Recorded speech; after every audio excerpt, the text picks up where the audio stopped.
I'm Brandon Bryant. I am an entrepreneur, startup investor, and digital creator. While I was an investment banker, I knew that that wasn't my life's mission. I started Wall Street Paper and had the opportunity to kind of start talking about what I think men are interested in, and that's travel, spirits, cool shoes. 3 months in, GQ picked it up. 4 months in, I was in GQ magazine. And then by 12 months, I had left my job to start working on digital content creation.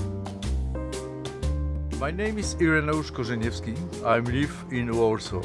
Od 5 lat prowadzę bloga męskiego, który nazywa się Styleman, które sam tworzę i chcę w ten sposób pokazać ludziom, że można się fajnie, kolorowo, trochę inaczej ubierać, pomimo mojego wieku.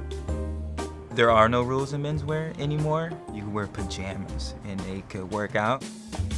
Mój styl określam jako złamaną klasykę. Wszystko razem musi współgrać. Od butów, poprzez skarpetki, spodnie, marynarkę, koszulę i resztę dodatków. Zegarek, pierścionki, bransoletki. To wszystko musi razem grać.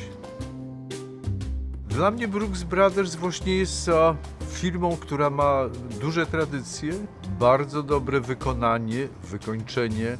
Wszystkie szczegóły są bardzo starannie wykonane. Między innymi takim największym hobby od wielu lat to są motocykle.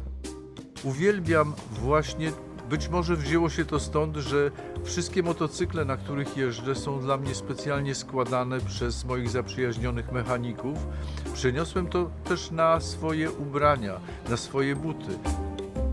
I like anything that's personalized, made to measure. It was a lifesaver for me. I had the opportunity to have pants that fit me the right way in terms of length.